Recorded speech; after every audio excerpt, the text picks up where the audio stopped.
Hello, dandelions!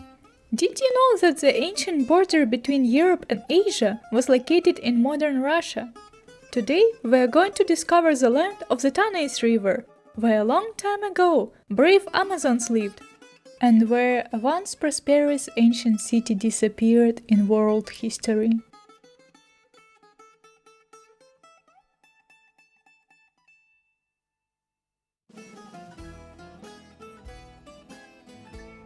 All Greeks, they know everything about good food.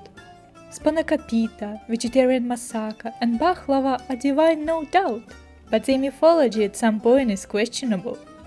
However, dandelions, we aren't here today to roast this dude Zeus. We came to chat about an ancient Greek city, Tanais. Don't get me wrong, back a few centuries, Tanais was a famous place. The Greek geographer Strabo referred to Tanais as the largest barbarian marketplace since Panticapaeum. It was quite a diverse place, with goods coming and going all across the ancient world. Even Dante referred to Tanais, currently Don River, in Canto 32 in Inferno. A lake whose frozen surface liquor seemed to glass than water, not so thick a veil, in winter hath Austrian Danube spread, or his still course, no Tanais far remote, under the chilling sky. And the city is named after the river Tanais. However, I don't know what is the correct stressing on the word. If by any chance someone of the Greek region watches my video, please say, is it Tanais or Tanais? I will pronounce it as Tanais. Ivan Stemkovsky was the pioneer to link the visible archaeological remains, most of which were Roman in date, and the Tanais referenced in ancient Greek sources in 1823. Tanais was expected to be Troy of the Russian Empire, but excavations didn't find gold or manne on the location, and the funding was cut. After a few weak attempts, Tanais was properly rediscovered during Soviet time, and it holds the status of an archaeological reserve museum since 1961. Currently, this unique place is on the way to getting its deserved spot on the UNESCO list. It all started in the Bosporan Kingdom in the 3rd century before Common Era. The state formed a colony at the shore of the Tanais River. The established city was named after the river, and this is where the story began. It is worth mentioning that Tanais was an autonomous self-governing city. The king of the Bosporus didn't want the conflict with the colony because it had a special status as an important trade point. The king preferred not to interfere with Tanais' life and policies until the city stopped contributing taxes. Like, nothing personal, taxes are non-negotiable. Polemon destroyed the city to remind the residents why it isn't okay at the end of the 1st century of Common Era. Since then, Tanais has a Bosporus vicegerent called Prisbevt, who made sure those precious tax money are going in the right direction. After the grand rebuilding of the city, annual celebration, the Day of Tanais, was established. Keep it in mind for later, dandelions. In official documents, Prisbevt's name would be listed after the king of the Bosporus. He also would be in charge of the city infrastructure, defensive walls, and defensiveness in general, because Sarmatians are always nearby. In this region, Greeks had two major neighboring groups, steppe nomadic nations like Scythians and Sarmatians, who are in the same ethnic tree as Persians, because hella lot of people are at the same ethnic tree with Persians. I see you there. Scythians were old customers of Greek and actively purchased their metal goods. That's why Greek wouldn't mind complimenting their clients like this golden sword sheath, where Greeks are depicted defeated. Manne talk. Scythians had a lot of hierarchy inside of the community themselves. Different tribes of Scythians had different functions in their society and formed different classes. However, they all agreed that goddess Tabiti is sacred and that if you swear to mention her name, you can break the deal. Many Scythian names appeared in Tanais documents as they slowly started to make a significant percentage of residents.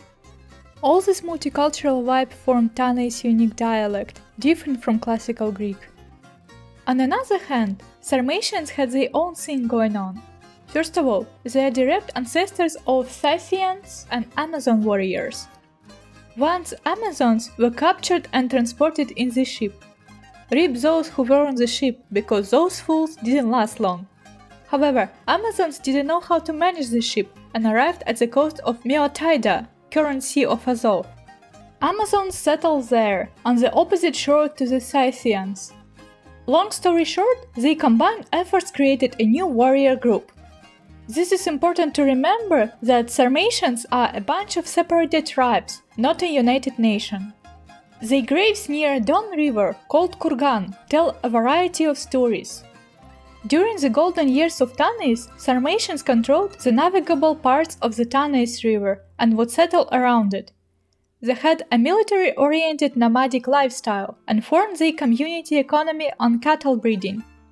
It is worth mentioning that Sarmatians also were on the client list for Greeks' metal items.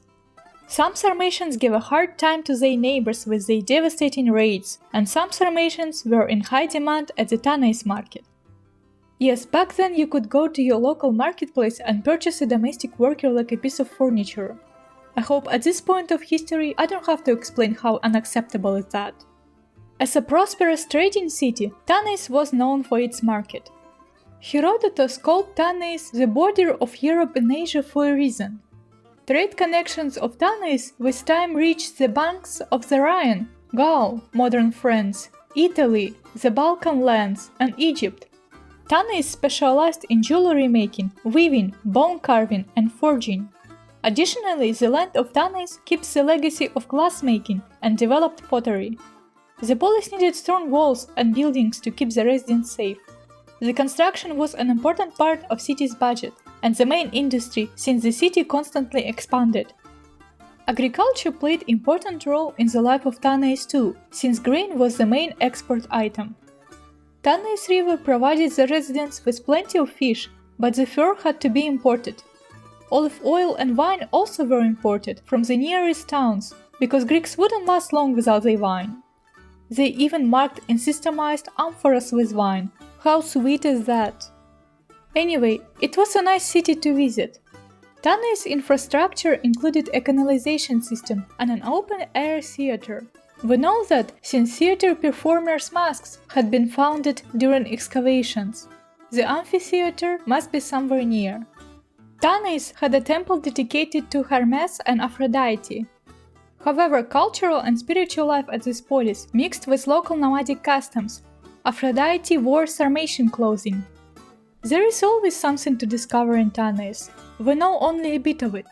The architecture there was neat, but small according to modern standards. Do you know what you can afford for 1 million in Toronto? Exactly, the average Tanais residence house was that small, not bigger than a storage shed. I swear, I saw it with my own eyes. The typical house would include a backyard and 2 floors, the main room and the basement where amphoras with water and food would be kept. It would look like this. The city would go festive and fancy once per year. Annual celebrations the Day of Tanais included sacrifices, parades, games, and sports competitions. The program would be designed each year by a special committee. During the celebration, God the Greatest was praised. This god had no description, only referred by fancy adjectives.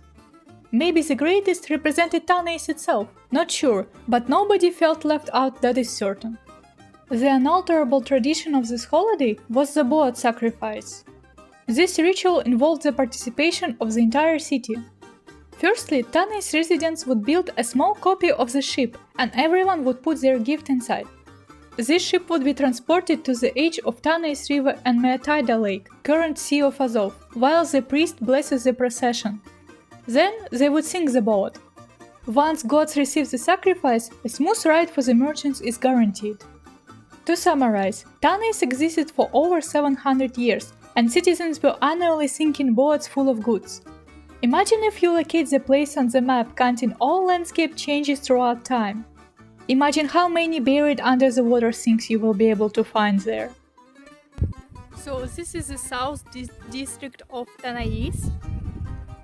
This is a place where south gates were located, They were located at the beginning of the river, so the river moved a lot during all those centuries. Now the river is very far away. While you open Google Maps to find this Greek Eldorado, I shall carry on with a couple of words about Amazons of Tanais land. First of all, how amazing is that? I grew up there and I didn't know that I live next to the heritage of Amazons. But now you know, and I know. Amount of women graves buried with weapons from Don to Dnieper is impressive. It turns out they didn't surgically modify their breast to get a better arrow shot.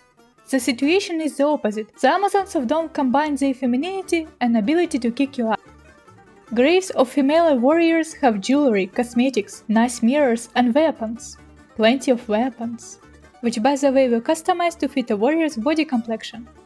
Due to the high status of women, Amazon women with battle injuries would live up to 60 years compared with the regular 35 for this time. The community took care of them. Men lived inside of the community too. They helped with chores.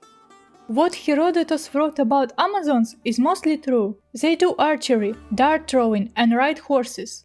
Additionally, they received military training to develop strategic planning.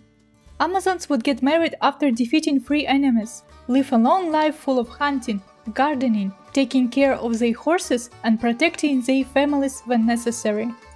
Later, they showed up in the afterlife at their best, and their graves are the proof of it. Historian Jordanus wrote in 6th century of Common Era that Amazons are neighbors to Slavic people. We indeed share many things in common.